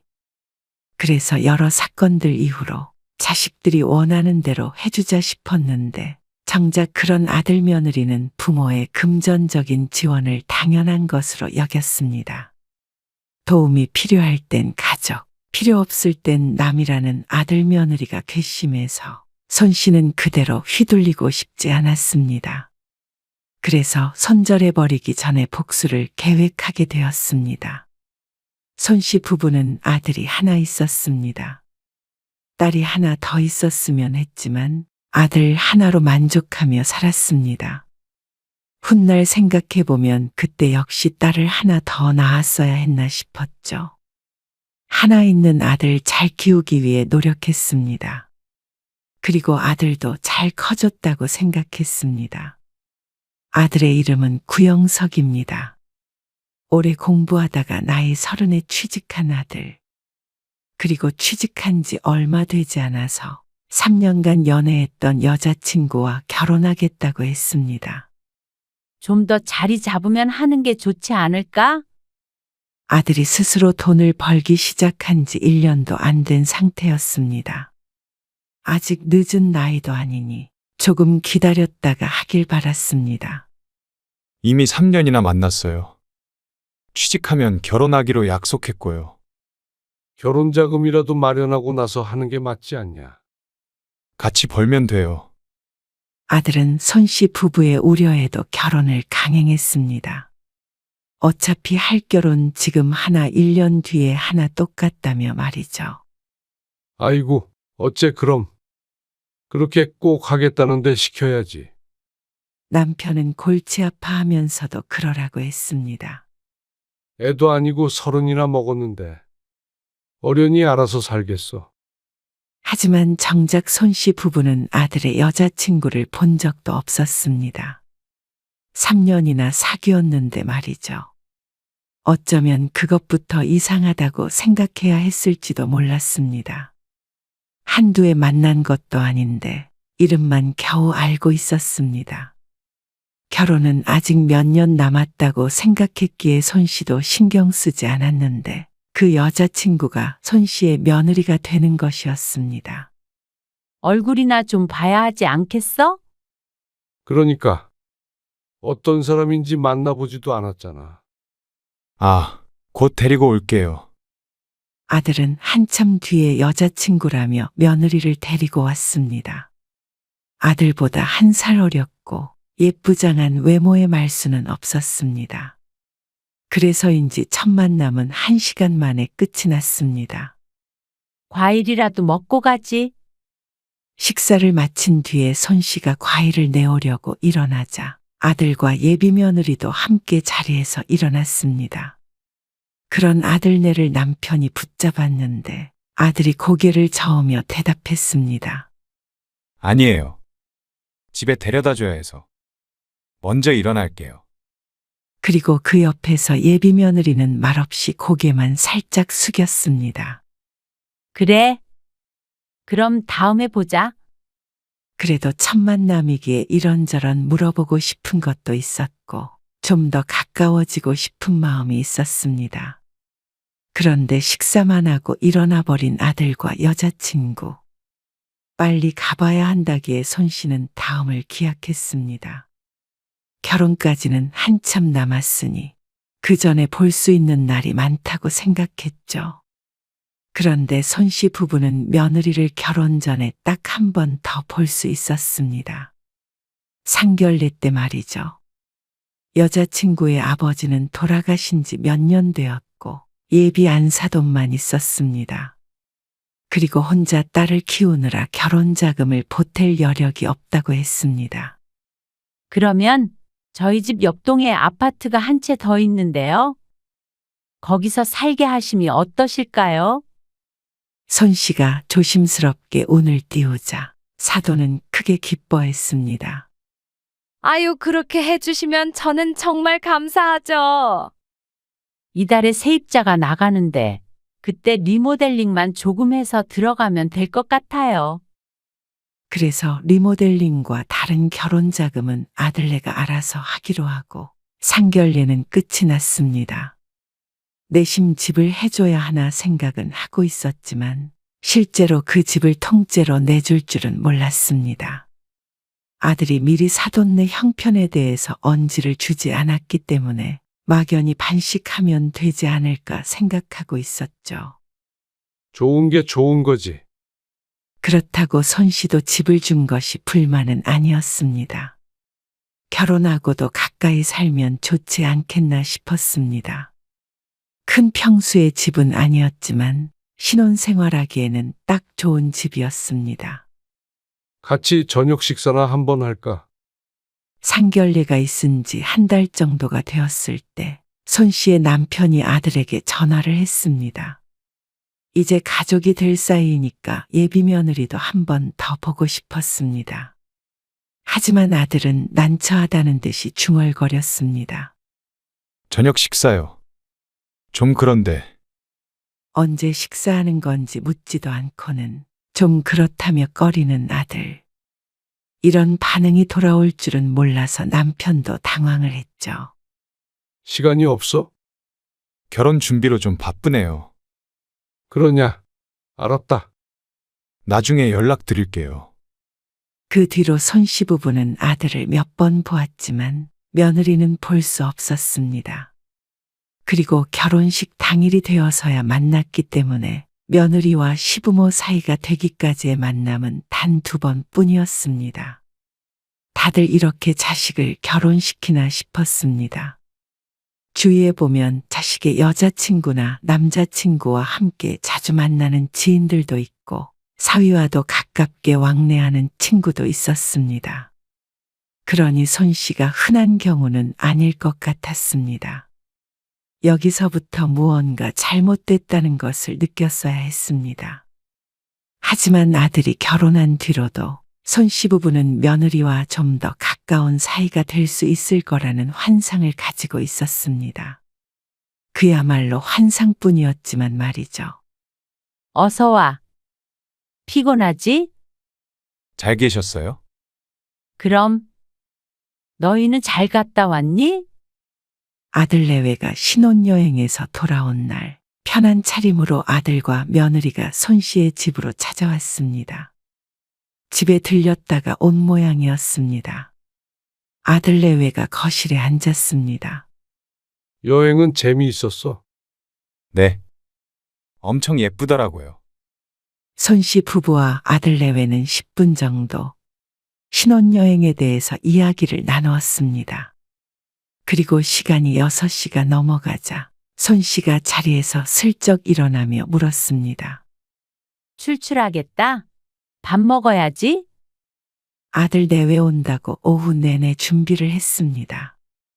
전에 며느리가 왔을 때 잘 먹던 반찬들과 아들이 좋아하는 반찬들을 시간 맞춰 요리해 두었습니다. 그런데 손씨가 부엌으로 향하는데 아들이 그런 손씨를 말렸습니다. 아니요. 밥은 안 먹고 가려고요. 뭐? 왜? 오늘은 저희끼리 외식하기로 했거든요. 같이 외식을 하자는 것도 아니었고 아들은 유독 저희끼리라는 말을 강조했습니다. 손씨가 당황하며 서 있었고 남편도 기분이 썩 좋지 않아 보였습니다. 엄마가 너희 온다고 준비 많이 했어. 당연히 같이 먹을 줄 알았는데. 보통은 신혼여행 후에 돌아와서 부모 집에 오면 같이 식사 한 끼 정도는 하지 않나 싶었습니다. 그래서 당연히 푸짐하게 준비했는데 이럴 줄 알았으면 미리 물어볼 것을 하고 후회했습니다. 따로 예약해둔 식당이 있어서요. 나가서 먹고 집에 가서 좀 쉬려고요. 아들은 손씨가 준비를 했든 말든 아랑곳하지 않는 듯 보였습니다. 손씨는 서운한 표정을 감추기 힘들었지만 그걸 신경 쓰는 사람은 남편뿐이었습니다. 그럼 저희 가볼게요. 그리고 며느리는 그 옆에서 또다시 고개만 숙였습니다. 아들과 며느리가 돌아간 뒤에 손씨는 허탈한 기분으로 거실에 다시 앉았습니다. 저 음식들을 다 어째? 괜히 고생했네. 물어나 볼 걸 그랬어. 상심한 듯한 손씨의 어깨를 남편이 툭툭 두드렸습니다. 우리끼리 맛있게 먹으면 되지. 손씨도 자리를 털고 일어났습니다. 그리고 교훈 하나를 얻었습니다. 자식과 무엇하든 꼭 사전에 물어봐야 한다는 것. 또 자식이 당연히 밥을 먹고 가지는 않는다는 것. 어쩐지 손씨가 상상했던 관계와는 동떨어지는 기분이었습니다. 하지만 손씨는 며느리와 잘 지내보고 싶었습니다. 아들 며느리가 둘셋이 있는 것도 아니고 하나밖에 없었으니 말이죠. 그런데 그게 좀 힘들 것이라는 것은 첫 명절에 느끼게 되었습니다. 명절까지는 코빼기도 볼 수 없었고 명절이라고 와서는 며느리는 방에만 틀어박혀 있었습니다. 차례 음식을 차릴 일은 없었지만 함께 오순도순 얘기도 나누고 식사도 하고 싶었습니다. 수연아, 준비 다 됐다. 나와서 밥 먹어. 아들이 며느리가 들어가 있는 방문을 빼꼼히 열고 며느리를 불렀습니다. 방 안에서도 숟가락 놓는 소리가 날 텐데 밥상이 완전히 차려질 때까지 며느리는 나오지 않고 있었습니다. 영서가 이것 좀 놔. 손 씨가 밥을 퍼서 아들에게 넘기고 아들은 그걸 옮겼습니다. 마지막 그릇이 식탁에 탁 하고 놓이자 며느리가 어슬렁 걸어 나왔습니다. 살갑지 않은 성격이야 이해는 하지만 어떻게 이렇게 도우려는 신용도 하지 않는지 몰랐습니다. 그렇다고 손 씨 부부와 친해지려는 노력조차 없었죠. 그동안 손 씨의 생일도 있었고 어버이날도 있었지만 며느리에게서는 전화도 한 통 받아본 적이 없었습니다. 그것도 그러려니 했지만 이쯤 되니 가까워지고 싶은 마음이 아예 없는 듯 보였습니다. 명절 내내 며느리는 불편한 기색을 보였습니다. 며느리에게 말을 걸어도 단답밖에 돌아오지 않았습니다. 그렇다 보니 손 씨 부부도 무척 어색했고 대화를 이어갈 의지가 점점 사라졌습니다. 그런 분위기도 읽지 못하는지 아들만 속없이 떠들었습니다. 명절이 끝나고 나중에 아들에게 전화를 걸어 묻자 아들은 태평하게 대답했습니다. 그럴 수도 있죠. 그럴 수가 있다고? 네. 며느리니까 시부모님이 불편할 수밖에 없지 않을까요? 그걸 몰라서 물은 게 아니었습니다. 불편한 게 당연한 건 알고 있었지만 태도가 문제였습니다. 불편해도 가족이니까 더 대화도 나누고 그래야 하는 거 아니니? 그렇게 말도 없이 뚱하니 있다가 가니까 할 말도 더 없고 엄마랑 아빠는 민망해서 혼났어. 그래도 이해해 주세요. 요즘엔 다들 그래요. 그렇다고 뭐라고 하시면 며느리 다시는 안 오죠. 기가 막힌 대답에 할 말을 잃었습니다. 허하고 한숨을 쉬자 아들이 말을 이었습니다. 차차 괜찮아지겠죠. 그래도 수연이한테 네가 말 좀 해. 아무리 그래도 시집에 왔으면 방에 들어가서 안 나오고 그러는 건 예의가 아니라고. 일은 안 해도 나와서 같이 얘기는 해야지. 자고 가라는 것도 아니고. 알겠어요. 알았다는 아들의 대답을 듣긴 했지만 석연치는 않았습니다. 아들 말이 맞아. 요즘엔 다 그래. 친구에게 하소연을 했더니 그게 당연하다는 말에 다시 한번 황당했습니다. 요즘 자식들 그런데잖아. 생일도 각자 지내고, 전화도 하면 안 되고, 집도 해줘야 되고, 아이 낳으면 최소 500만 원은 줘야 하고, 또 틈틈이 용돈도 주면 좋고. 요새 시부모 되기가 쉬운 줄 알아? 친구의 말에 손 씨는 억울한 기분도 들었습니다. 친구나 아들의 말대로라면 요즘 시대의 시어머니로 살기 참 힘들다 싶었죠. 옛날엔 며느리로 사는 게 힘들었는데 손 씨가 시어머니가 되자 세상이 바뀌어서 시어머니로 살기가 더욱 힘들었으니 뭐가 이렇게 내내 힘든가 싶었습니다. 아들은 며느리에게 말을 한다더니 엉뚱한 사람을 붙잡고 이야기했습니다. 뭐라고? 남편이 아들의 전화를 받고는 목소리를 높였습니다. 그러더니 손 씨를 보고는 스피커폰을 켜서 들으라는 듯이 손 씨에게 눈짓을 보냈습니다. 다음부턴 명절 때 저희끼리 보낸다고요. 그러자 아들의 목소리가 들렸습니다. 그러면 이제는 얼굴도 안 보고 살려고 그래? 남편이 화를 내는 것도 이해가 갔습니다.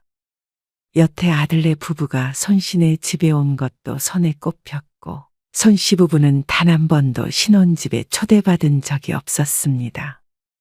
집에 한 번 초대도 안 하고 말이야. 초대요? 바로 옆에 사는데 무슨 집들이까지 해요. 그러니까 바로 옆에 사는데 한 번도 못 가본 것도 이상하지 않냐? 시간 있을 때 용건이 있으면 저희가 갈게요. 여기가 무슨 동사무소냐? 황당해하는 남편의 말에 아들은 태어냈습니다. 가까울수록 너무 자주 오가면 나중에 서로 힘들어져요. 그런 걱정을 하기에는 같은 아파트에 사는 이웃 정도의 교류만 있었습니다. 그리고 손 씨 부부가 자신들의 집에 가는 건 싫고 자신들이 가끔 오겠다는 말에도 기가 찼습니다. 엎어지면 코 닿을 곳에 사는 자식 얼굴 보기가 길가다 연예인을 만나는 것보다도 힘들었습니다. 참, 그래라 그러면 마음대로 해. 남편이 마음이 상해서 전화를 끊었습니다. 그러자 서운해하지 말라고 메시지가 왔지만 손씨 부부는 그 메시지를 보고 한숨을 쉬었습니다. 그래도 결혼 전에는 아무리 못 봐도 한 달에 한 번은 봤었고 전화도 1, 2주에 한 번씩은 했었는데 이게 내 자식이 맞나 싶었습니다. 하지만 아들 내외가 이런 생각을 가지고 있다면 손씨도 차라리 안 오고 안 가는 게 마음이 편할 것 같았습니다. 이미 한 가족이라는 느낌을 갖기는 힘들 듯하니 말이죠. 그래서 손씨도 아들네에게 함께 식사하자고도 하지 않았고 명절에 오지 않아도 그러려니 하려고 노력했습니다. 그래도 이때까지는 아들에게 섭섭한 것이었지 다시 안 보고 살 사이가 될 생각은 없었죠. 그러던 어느 날 급성위염으로 손씨가 병원에 입원하게 되었습니다.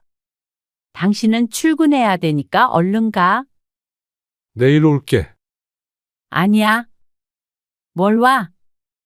왔다 갔다 피곤하게. 이제 별로 아프지 않으니까 그냥 집에 있어. 나도 여기서 혼자 쉴 테니까.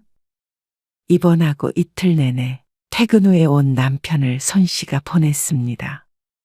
사실 큰 병에 걸린 것도 아니었기에 간병이 필요하진 않았습니다. 앞으로 4, 5일 정도 더 있다가 퇴원하면 됐죠. 손씨는 자신보다도 남편이 더 걱정이었습니다. 혼자서 밥이라도 제대로 챙겨 먹나 싶었습니다. 아침 정도는 혼자서 간단히 차려 먹을 수 있겠지만 그래도 걱정이 되는 건 어쩔 수 없었습니다. 남편이 20분 정도 있다가 집으로 돌아갔고 아들이 소식을 손씨에게 전화를 걸었습니다. 크게 아프진 않으시죠? 그래. 그리고 손씨는 며느리에게 안부 전화도 한 통 못 받은 채였습니다. 엄마 걱정은 말고 네가 한번 아빠한테 연락해서 저녁 제대로 챙겨 드시는지 좀 물어봐. 밥 한 끼라도 같이 먹든가? 손씨는 아들에게 손씨 대신 같은 아파트 사는 아빠 좀 들여다보라고 부탁했습니다. 그런데 아들이 기겁을 했습니다. 수연이한테 밥이라도 차리라고 하란 소리세요? 무슨 엉뚱한 말인가 싶었습니다. 그게 아니고 밖에서든 어디든 저녁 한 끼 같이 먹으라는 거지. 그리고 누가 수연이 보고 하라든 네가 하면 되잖아. 아니, 아빠는 혼자 식사도 못 챙겨 드세요? 그 말이 어쩐지 아빠는 손이 없냐 발이 없냐라고 들리는 듯 했습니다. 엄마가 며칠 뒤에 퇴원하니까 아빠 좀 챙기라는 게 그렇게 발끈할 일이야? 그니까 며칠 뒤에 퇴원하시는데 왜 굳이 저한테 그런 말을 하세요? 기가 차서 손씨가 헛웃음을 지으며 아들에게 대꾸했습니다. 아니, 너희 보고 아빠를 너희 집에서 주무시게 하라는 것도 아니고 몇 끼 차려서 바치라는 것도 아니고 혼자 있으니까 신경 좀 써달라고 한 게 어려운 일이야? 너무한 거 아니니? 만약에 입장을 바꿔서 손씨나 남편이었다면 기꺼이 아들이든 며느리든 챙겨줬을 것이었습니다. 그게 당연하다고 생각했습니다. 하지만 자식에겐 그게 전혀 당연하지 않은 일인 것 같았습니다. 어쩌면 이렇게 냉정하고 부모 생각을 안 해주는 자식이 있나 싶었습니다. 결혼해서 자신의 가정에 충실한 건 알겠지만 그렇다고 해서 부모와의 가족 관계가 사라지는 것이 아니었습니다. 펄쩍 뛰는 아들에게 손씨는 큰 실망을 했습니다. 이런 게 뭐가 부모고 뭐가 자식이란 말인지. 손씨는 이제서야 정신을 차렸습니다. 여태껏 그 끈을 놓지 못하고 있던 건 손씨 부부뿐이었던 같았습니다. 그래, 됐다. 너한테 그런 부탁 안 할 테니까 그렇게 질색할 것 없어. 다시는 연락 안 할게. 그리고 손씨는 아들이 원하는 대로 해줬습니다. 퇴원 후에도 절대 먼저 연락을 하지도 않았고 아들네를 부르지도 않았습니다. 그냥 얼굴만 아는 이웃처럼 그렇게 지냈습니다. 실제로 아파트 단지 내에서 오며 가며 가끔 마주칠 때에도 그저 눈 한 번 마주치고 지나칠 뿐이었습니다. 처음엔 손 씨의 냉랭한 반응에 당황하던 아들도 포기했는지 아니면 그게 더 편했는지 대면대면하게 지내게 되었습니다. 남들이 봤다면 부모 자식 관계인 줄은 알 수도 없었습니다. 그리고 그마저도 생활 시간이 다르기 때문에 그렇게라도 마주칠 일은 거의 없었죠. 그렇다고 할 말 못하고 끌려다니면 안 돼. 네가 말 못하면 남편 통해서라도 분명히 전달해. 그렇지 않으면 평생 시집살이 한다. 그런데 어느 날 늦은 저녁, 쓰레기를 버리러 나갔던 손 씨가 익숙한 목소리를 들었습니다. 시간이 꽤나 늦었기에 주변에는 사람이 보이지 않았습니다. 잠도 안 오고 해서 박스 하나를 덜렁 들고 나왔던 것인데 분리수거장에서 며느리를 마주칠 줄은 몰랐습니다. 며느리는 한 손에는 큰 바구니를 들고 있었고 어깨에 휴대폰을 낀 채로 분리수거를 하며 통화를 하고 있었습니다. 손 씨가 그 자리에서 걸음을 멈춰섰습니다. 그리고 누군가 다가온 것도 모른 채 며느리가 떠들어댔습니다. 아니, 그런 말이 아니야. 당연히 받을 건 다 받아야지. 그 다음에 세게 나가야 돼. 나도 지분 받았지. 그러면서 한 손으로는 바구니에서 쓰레기를 하나씩 꺼내버렸습니다. 같은 아파트 살긴 하는데 좀 멀리 이사 가려고. 불편해서 안 되겠어. 명의는 아직 시부모님으로 돼 있는데 이사 가면서 우리 명의로 바꾸기로 했어. 아니, 당연히 남편이 말하는 거지. 며느리가 이렇게 길게 이야기하는 모습도 처음 보았기에 무척 생소했습니다. 그동안 손 씨 집에 오면 입만 꼭 다물고 있었던 것도 본 모습이 아닌 것 같았죠. 기가 막혀서 당장 가서 따지고 싶었지만 손 씨는 걸음을 돌렸습니다. 그리고 밤새 뒤척이며 이걸 어떻게 해야 할지 고심했습니다. 남보다 못한 사이가 바로 이런 사이가 아닐까 싶었습니다. 남이라면 예의라도 차리는데 아들 며느리는 그럴 생각조차 없는 것 같았습니다. 이러면서 집을 받기 위해 손 씨와 같은 아파트로 이사 온 것도 괘씸하고 얄미웠습니다. 어쩌다가 이런 며느리를 받는지 몰랐습니다.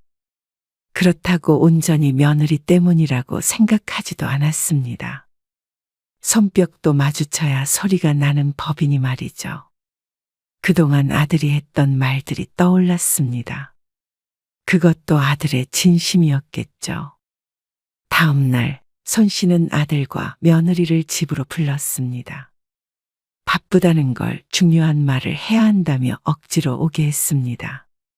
불만이 가득해 보이는 표정을 못 본 척하고 손 씨가 말했습니다. 너희 살고 있는 집 말이야? 그거 팔아야겠다. 사정을 전해들은 남편은 옆에서 굳은 표정으로 앉아 있었습니다. 그리고 아들과 며느리는 눈이 금방이라도 튀어나올 것 같았습니다. 팔다니요? 저희는 팔 생각이 없는데요. 아니, 엄마가 지난번에 아프면서 든 생각이야. 이제 우리도 나이 들고 아플 일만 남았는데. 그때 자식한테 기대기보다는 우리 노후는 우리가 책임지려고. 너희 부담 안 가게. 그런데 그러려면 노후에 쓸 돈이 있어야 하잖아. 그렇다고 저희한테 주신 집을 팔아요? 준 게 아니고 자리 잡을 동안 살라고 한 거지. 근데 너희도 거리를 두고 사는 걸 원하는 것 같아서 서로 왕래하지 않고 이웃처럼 살자며 남처럼. 그러면 우리도 재산은 좀 있어야 되지 않겠어? 그러자 아들이 잠시 말문이 막힌 듯 어버버거렸습니다. 아니, 그런 게 아니고. 갈등 없이 잘 지내려고 한 소리지 그런 뜻이 아니잖아요. 어떻게 남이에요, 우리가. 그런데 이렇게 마음대로 얼굴도 못 보는 사이에 우리 노후를 너희가 신경이나 쓰겠니? 자식이 도움이 안 될 것 같으니까 우리도 그럴 수밖에 없어. 당연히 신경 쓰죠. 그리고 자식이 도움이 왜 안 돼요? 자식 말고 누가 부모를 챙긴다고요. 아들이 적극적으로 손 씨를 설득하려 했고 옆에서 며느리는 고개를 끄덕이며 맞다고 추임새를 넣었습니다. 다급해 보이는 아들 며느리의 속으로 웃음이 나기도 했고 씁쓸하기도 했습니다. 자식을 움직이게 하는 게 효심이나 가족애가 아니라 돈이라는 사실이 슬펐습니다. 그래? 너희가 정 그렇다면 우리도 굳이 집은 팔지 않을게, 그럼. 그러자 아들이 안심한 듯 가슴을 쓸어내렸습니다. 그리고 그 주말에 아들이 웬일인지 손씨 부부를 초대했습니다. 집들이도 안 했잖아요. 이참에 한번 오세요. 수연이가 식사 대접한대요. 그래? 그러면 아빠랑 같이 갈게. 손씨는 사양하지 않았습니다.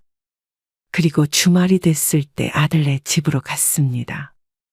걸어서 2분 거리. 이렇게 가까운 곳인데 손씨에게는 가장 먼 곳이었습니다. 차린 게 많지 않아요. 아니야. 너무 맛있겠다. 잘 먹을게.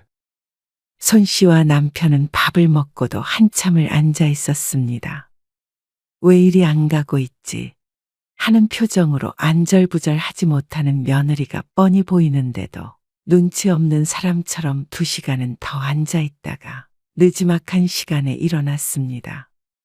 아이고, 이제 가봐야겠다. 종종 이렇게 불러줘?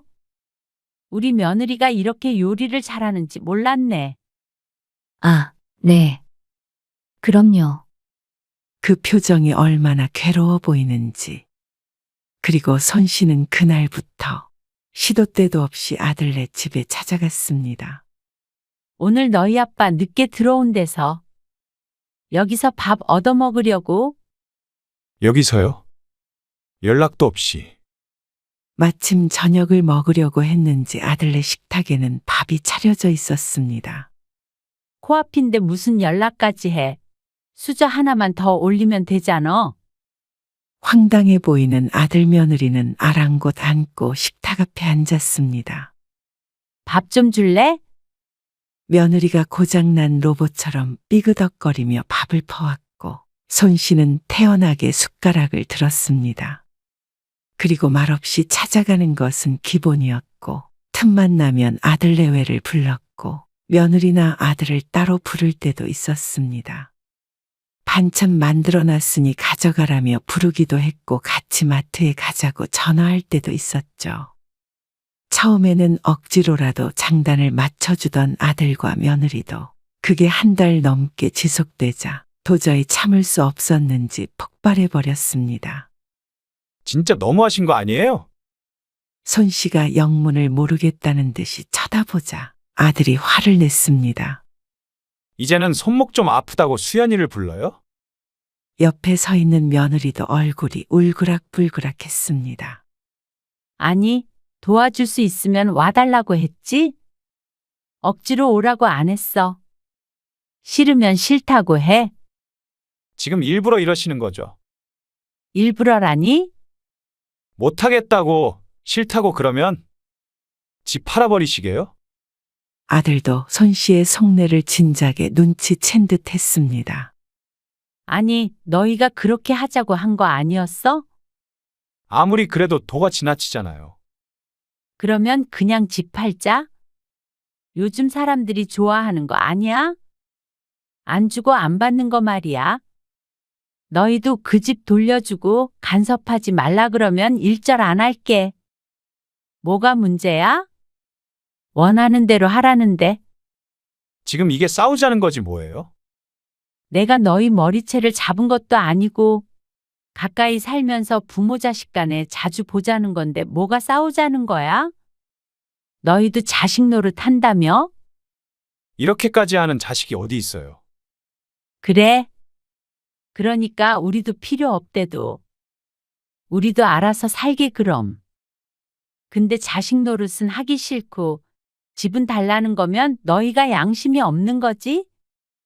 받을 거 다 받고 말이야. 이러다가 나중에 더 나이 드신 다음에 저희가 정말 나 몰라라 하면 어쩌시려고 그러세요? 더 늙어서까지 생각할 것도 없어 보여. 젊어서도 이런데 늙어서 뭘 바라겠어?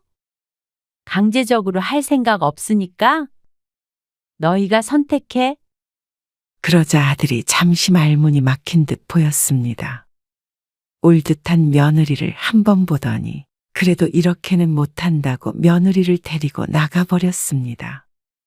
한 달 넘게 손실하고 좋았던 것은 아니었습니다. 시도 때도 없이 찾아가고 불러제끼는 것도 시간과 정성이 필요했으니 말이죠. 아들은 홧김인지 다음 달에 짐을 빼서 나갔습니다. 남편은 잘 됐다고 얼른 세입자를 구하자고 했습니다. 손 씨도 아무리 자식이라도 속이 시원한 기분이 들었습니다. 부모를 부모로 생각도 안 하는 자식을 집까지 줘가며 편히 살게 할 마음이 없었습니다. 그리고 그렇게 아들이 원하는 대로 연락을 끊어버렸습니다. 아마 처가에서 도움을 줄 형편이 안 되니 그동안 편했던 삶이 아주 달라졌을 것이었습니다. 아니나 다를까 반년 정도 지나자 아들에게서 연락이 왔죠. 저희 이제 이세도 생각해야 하는데 계속 그러실 거예요? 손주를 들먹이며 묻는 것이 이제 부모가 좀 반성을 했나 떠보는 듯 했습니다. 손 씨는 콧방귀를 꼈습니다. 이웃이나 남한테 집 사주는 바보도 있니? 엄마, 잘 먹고 잘 살아라. 아들이 뭐라 말을 했지만 손 씨는 전화를 끊어버렸습니다. 무슨 말을 하더라도 적어도 향후 20년간은 화가 풀리지 않을 것 같았습니다. 아들이 부모의 도움으로 여태 편하게 살았구나 하고 깨닫길 바랐죠. 그리고 그러다 뒤늦게 후회의 눈물을 흘릴 것은 불보듯 뻔했습니다.